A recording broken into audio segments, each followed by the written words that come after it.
Hi everyone, it's Mark here again, and we bought this abandoned piece of land in Poland, with a dream to turn it into something amazing. We are beginning by building our own home first, all from scratch, but there is so much more to come. If you'd like to follow along, make sure to subscribe. In the last episode, we finished laying the final bricks and installed the iron rods. Everything looked nice and straight, and I was really happy how it turned out. We added a bit of water here and there to prevent cracking, and just like that, we were ready for the next step.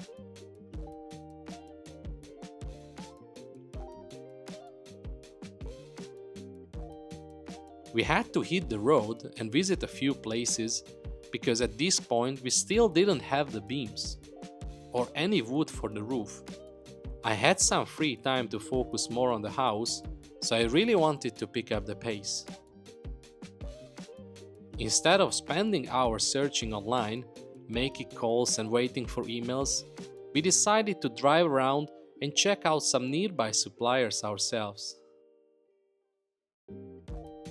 This was my very first roof build, so the night before my dad and I went through everything together. We talked over all the details, what we needed to buy, how much of it, what sizes, and all the important bits to make sure we were prepared for it. I also printed out a few pages beforehand just to have everything on hand when we visiting the suppliers. Later that afternoon, we came across this place. It wasn't the closest to our land, but we decided to stop and check it out anyway. We went in, met with the boss, and after just 5 minutes of chat, we were already on the same page. I had my list in my hand, calling out exactly what we needed, and he gave us a clear and straightforward answers, which I really appreciated, and this is what I like actually. We went through all the details, agreed on the price, and successfully placed an order. But I'll tell you more about that later. The next part was a bit tricky, because we needed to find someone who could supply dry, graded wood beams to hold up the second floor. When it comes to beams, they can't be just any kind of wood. They needed to meet certain standards.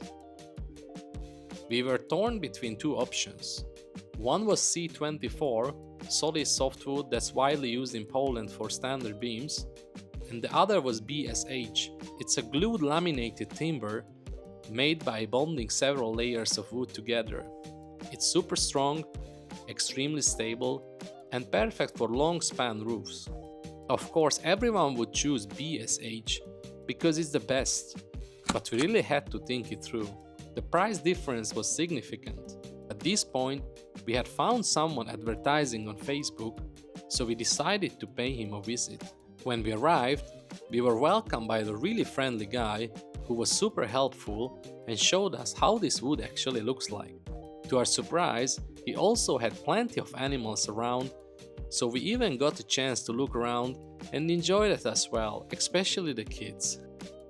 We saw there some raccoons, then a fox appeared, and then another fox, which was my favorite. Look how cute is he. Then we saw some more amazing creatures, like goats.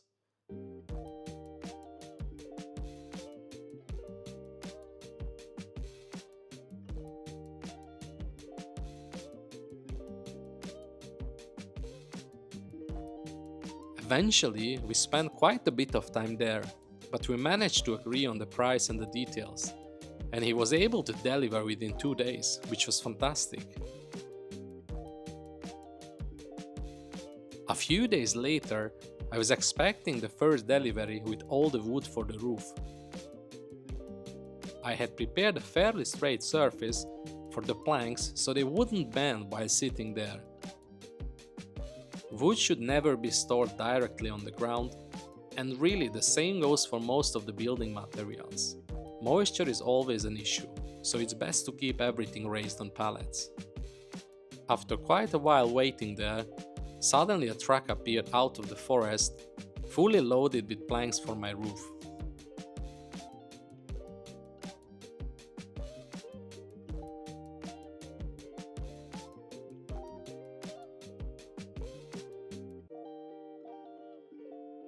The driver was pretty chill and really helpful. I saved some money by unloading everything manually. If they had sent a truck with a crane on it, it would have cost me more, and for such a small delivery, it just wasn't necessary.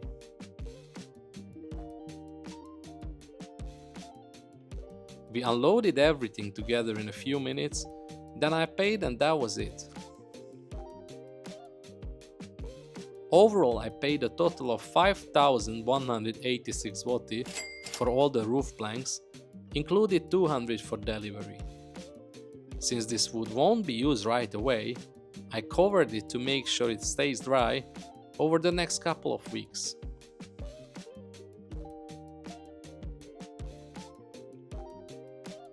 The following day, the wooden beams arrived right on time, just as we agreed previously. People usually have trouble finding our land, especially during the first visit, so I always send the drone up to spot them and guide them to the right direction. I'd already prepared a stand to place the beams on, and together with the seller we unloaded them. Each beam is 6 meters long, 10 centimeters wide, and 24 centimeters high, so they were definitely on the heavy side.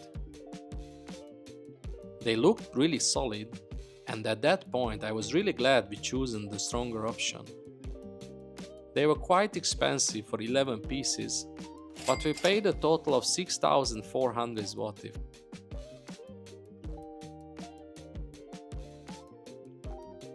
Each beam is made from 6 glued timber pieces and was kept dry in a warehouse.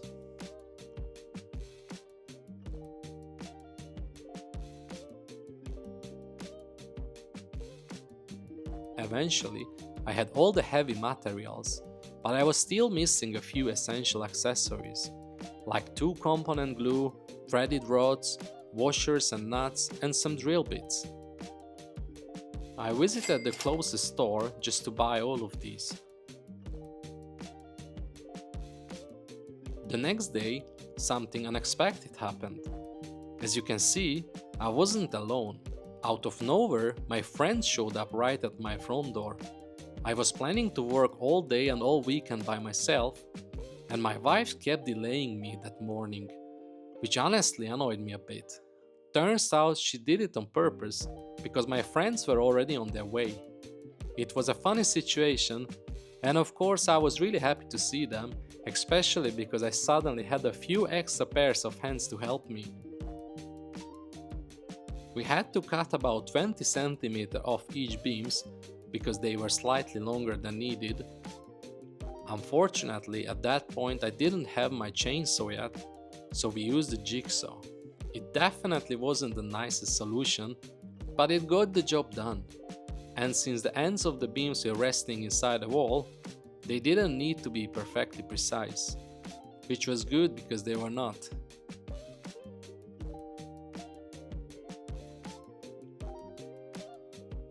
Once the cut was done, I applied some wax only to the ends of the beams to seal them and protect the wood from moisture.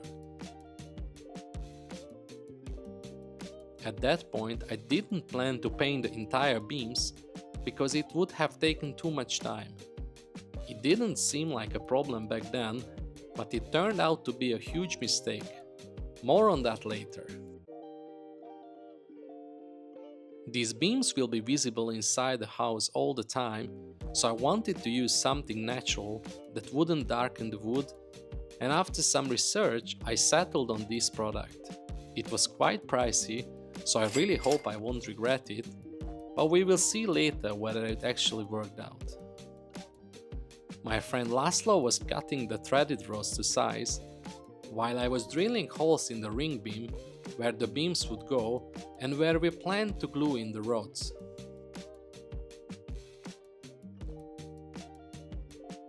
We've wrapped the beams in a layer of foil to protect them from the weather, but it later turned out to be a mistake, so I wouldn't recommend doing it, but I'll share more later.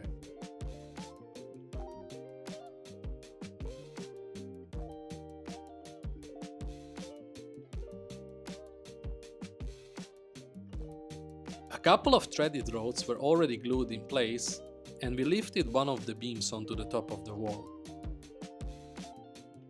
Unloading the trailer was heavy, but lifting the beams above our heads was even more challenging.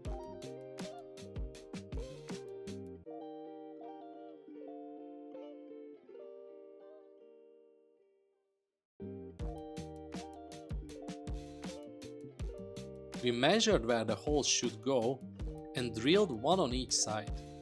Then we tried to place the beam onto the rods, but we struggled a bit because the holes were not perfectly accurate.